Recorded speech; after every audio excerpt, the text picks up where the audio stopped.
Hello hi అండి, నమస్తే. నేను మీ Happu. Welcome to Happu cooking channel. ఈ రోజు మన కిచెన్ లో క్యాటరింగ్ స్టైల్లో తోటకూర కర్రీని ఎలా చేసుకోవచ్చు అనేది చూపించబోతున్నాను. ఈ కర్రీ రైస్ లోకైనా లేదంటే చపాతీస్లోకి ఎందులోకి తీసుకున్నా కూడా టేస్ట్ అయితే అదిరిపోతుంది అనమాట. చేయడం కూడా చాలా సింపుల్. మరి ఇంక లేట్ చేయకుండా వీడియోని స్టార్ట్ చేస్తాం పదండి. ముందుగా మనం ఫ్రెష్ గా ఉన్న 2 తోటకూర కట్టలు అయితే తీసుకోవాలి. చూసారు కదా, ఈ విధంగా ఫ్రెష్ గా ఉండాలన్నమాట.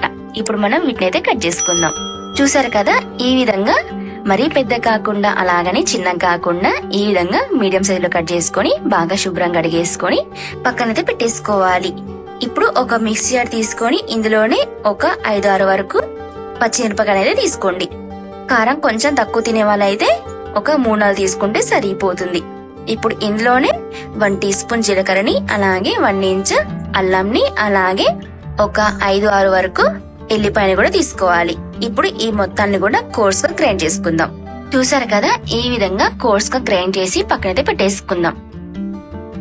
ఇప్పుడు ఒక ప్యాన్ తీసుకొని ఇందులోనే ఒక 3-4 టేబుల్ స్పూన్ల ఆయిల్ అయితే తీసుకోవాలి.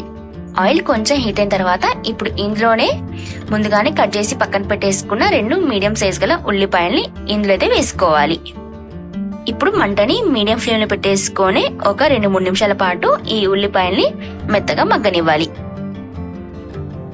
ఇందులోనే ఒక 2 వరకు ఎండుమిరపకాయల్ని, అలాగే మనం ముందుగానే గ్రైండ్ చేసి పక్కన పెట్టేసుకున్నాం కదా అల్లం, వెల్లుల్లి, పచ్చిమిర్చి, ఈ మొత్తాన్ని కూడా ఇందులో వేసుకొని మంటని మీడియం ఫ్లేమ్ లోనే పెట్టేసుకొని మరొక 2-3 నిమిషాల పాటు ఈ ఉల్లిపాయల్ని మెత్తగా మగ్గించుకోవాలి.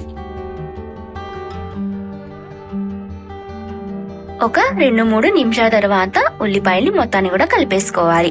చూసారు కదా, ఉల్లిపాయలు అనేవి మెత్తగా మగ్గిపోయాయి. ఈ విధంగా మెత్తగా మగ్గించుకోవాలి. ఇప్పుడు ఇందులోనే మనం కడిగేసి పక్కన పెట్టేసుకున్నాం కదా తోటకూర, ఆ మొత్తాన్ని కూడా ఇందులో అయితే వేసుకోవాలి.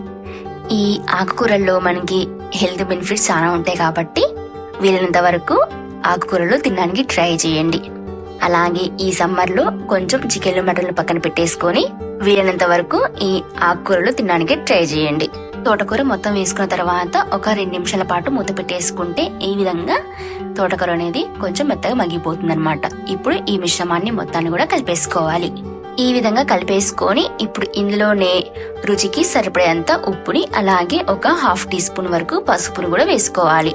ఇప్పుడు ఈ మిశ్రమాన్ని మొత్తాన్ని కూడా కలిపేసుకొని ఒక 10-12 నిమిషాల పాటు మూత పెట్టేసి మంటని మీడియం ఫ్లేమ్ లో పెట్టేసుకుంటే ఈ తోటకూర మొత్తం కూడా మెత్తగా మగ్గిపోతుంది.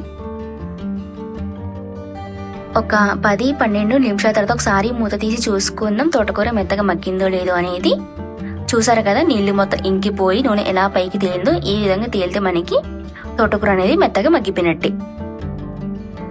ఇప్పుడు ఇందులోనే మనం 2 టీ స్పూన్ల కారం అయితే వేసుకోవాలి.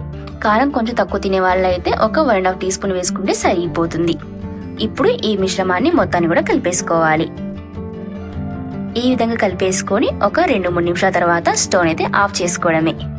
రెసిపీని మీరు ఇంట్లో ట్రై చేసి మీకు ఎలా కుదిరిందో అని నాకు ఖచ్చితంగా కామెంట్ చేయండి. వీడియో నచ్చితే మీ ఫ్రెండ్స్ అండ్ రిలేటివ్స్ కూడా షేర్ చేయండి. ఇంకా మన వీడియో చూస్తూ సబ్స్క్రైబ్ చేసుకోకపోతే ఇప్పుడే మన ఛానల్ని సబ్స్క్రైబ్ చేసుకోండి. ఇంకా ఇలాంటి సింపుల్ అండ్ టేస్టీ రెసిపీస్తో నెక్స్ట్ వీడియోలో కలుసుకుందాం. అప్పటి వరకు బాయ్ బాయ్ ఫ్రెండ్స్.